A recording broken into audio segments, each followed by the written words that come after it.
Saudara sekalian, jemaat GKSI di seluruh Indonesia, sebelum saya menyampaikan firman Tuhan, marilah kita terlebih dahulu menundukkan kepala dan kita berdoa. Tuhan, kami bersyukur di minggu kudus ini, kami kembali menaikkan pujian dan syukur kepadamu atas pemeliharaanmu, atas setiap anugerahmu, atas setiap kebaikanmu bagi kami, khususnya dalam wadah Gereja Kristen Setia Indonesia.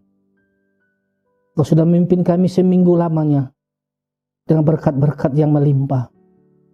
Dan saatnya tiba di minggu istirahat ini, kami jemaatmu bersama-sama menundukkan hati, mau memohon berkat khusus lewat firman Tuhan.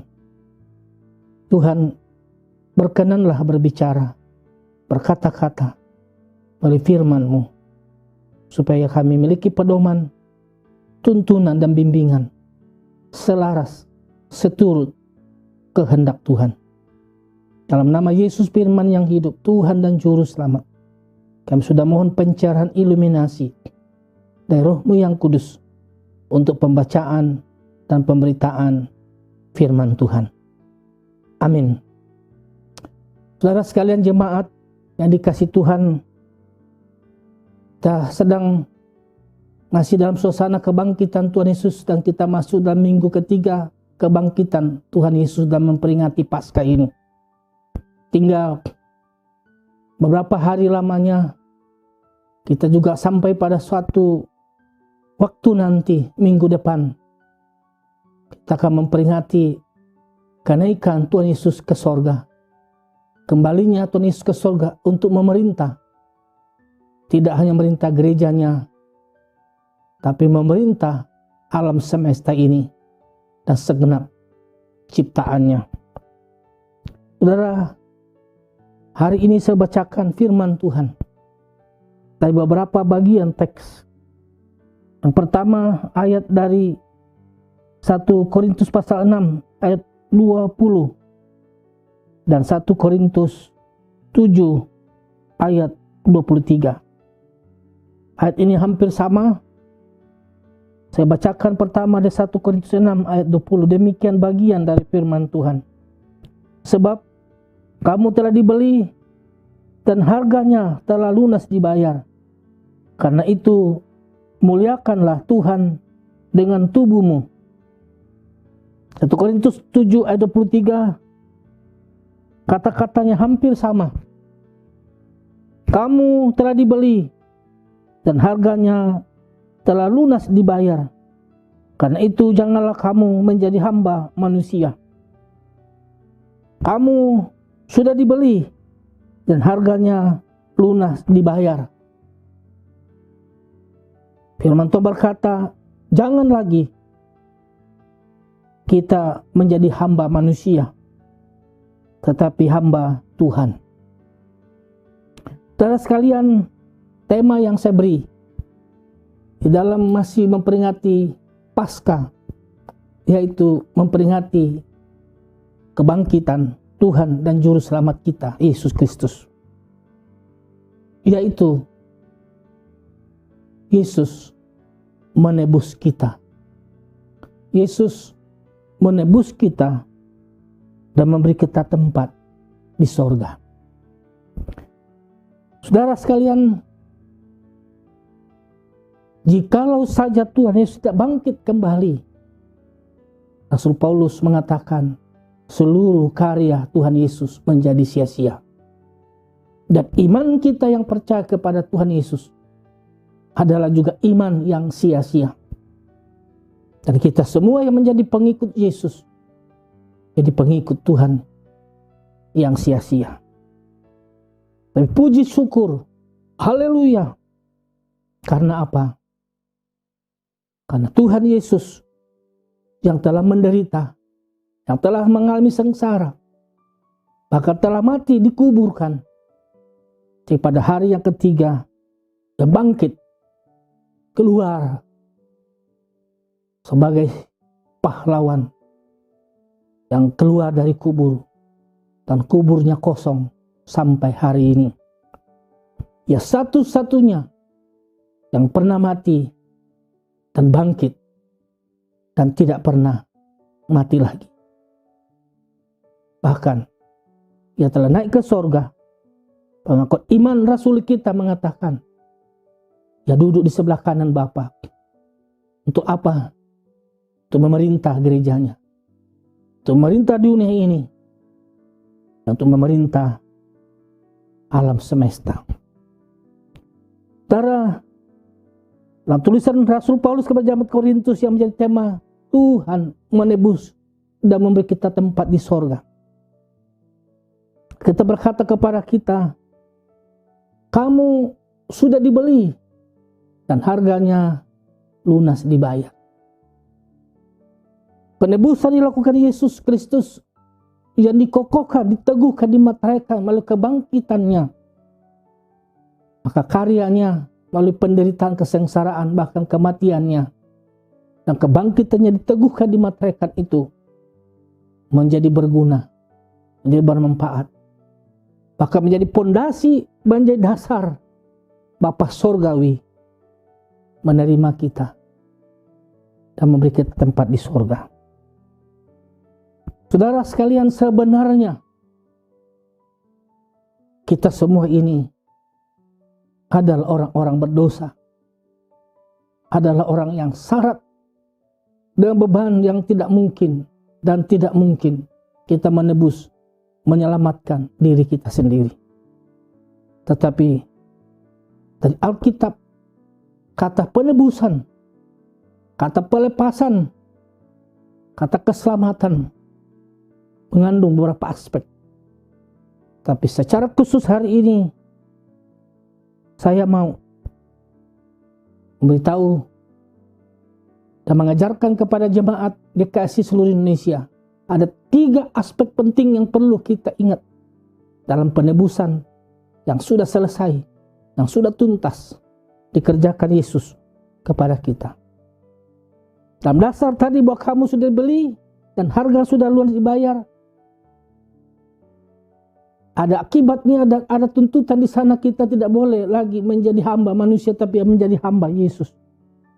Kata pertama yang sering penulis perjanjian baru nyatakan khusus cara Rasul Paulus, dan aspek penebusan, yaitu kata yang sering dipakai Rasul namanya agorazo.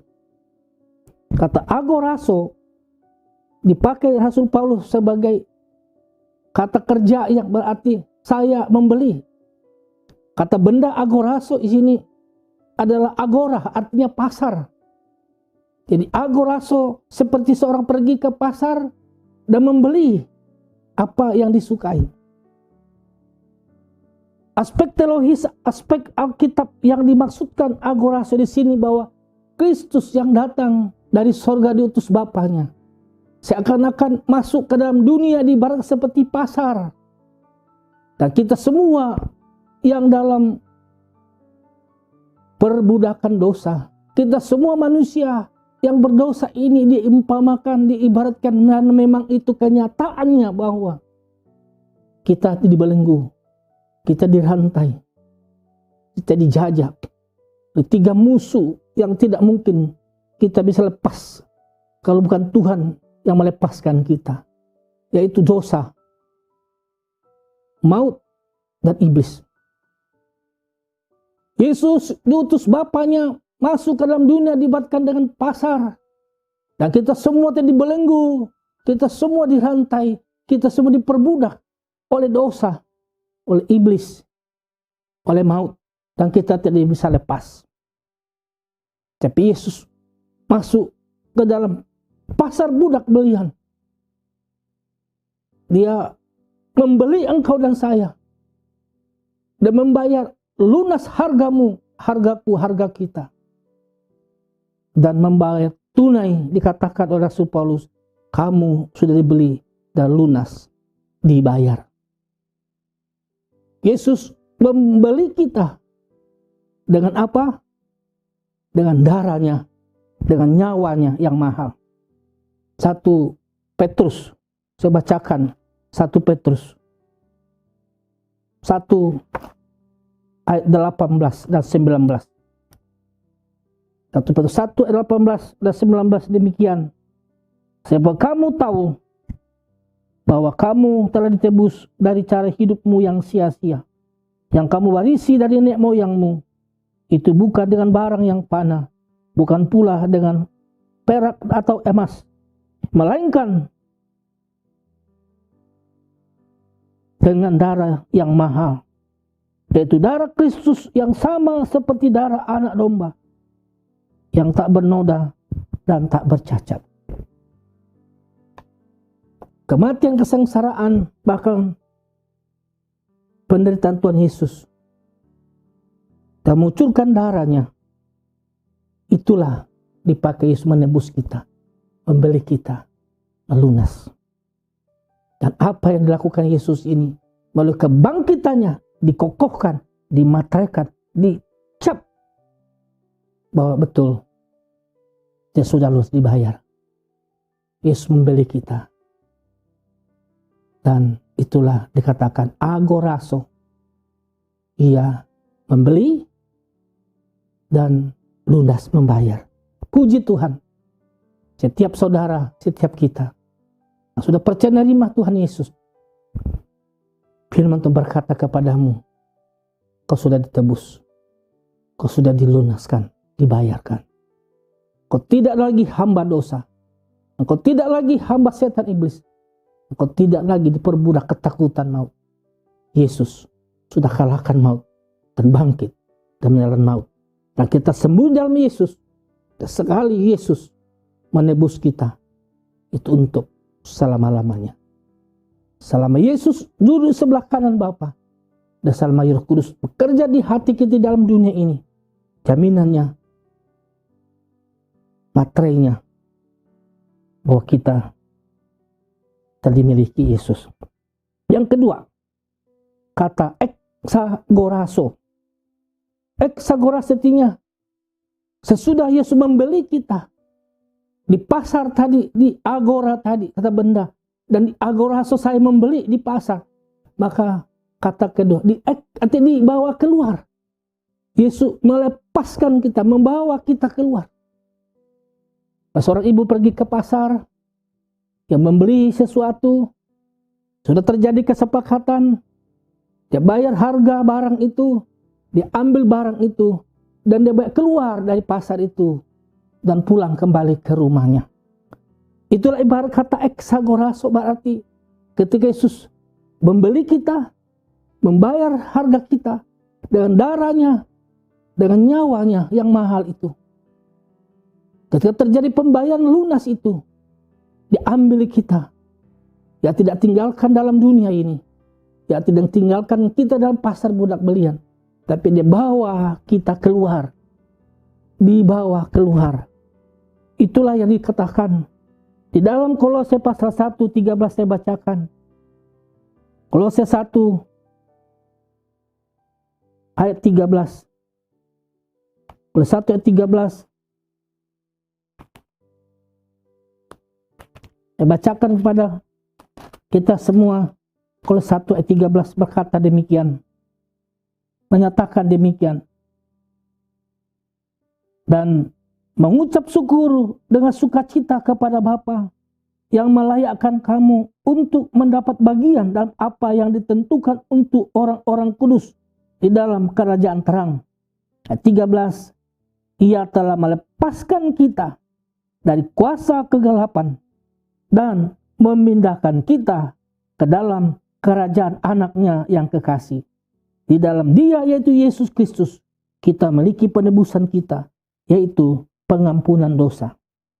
Jadi melalui kematian, penderitaan, dan teguhkan kebangkitan Tuhan Yesus, sesudah Dia membayar kita darahnya dengan nyawanya, Ia membawa kita keluar, mengexagorazo, mengeluarkan kita dari pasar budak belian, dan memindahkan kita ke dalam kerajaan terangnya di sorga. Bahkan Ia memberi kita tempat di sorga. Yang memberi kita tempat di sorga, bagaimana diucapkan, dikatakan di dalam Efesus 2 ayat 6. Dan memberi kita tempat di sorga. Efesus 2 ayat 6. Efesus 2 ayat 6 berkata atau menyatakan demikian. Dan di dalam Kristus Yesus, Ia telah membangkitkan kita juga dan memberikan kita tempat bersama-sama dengan Kristus di sorga.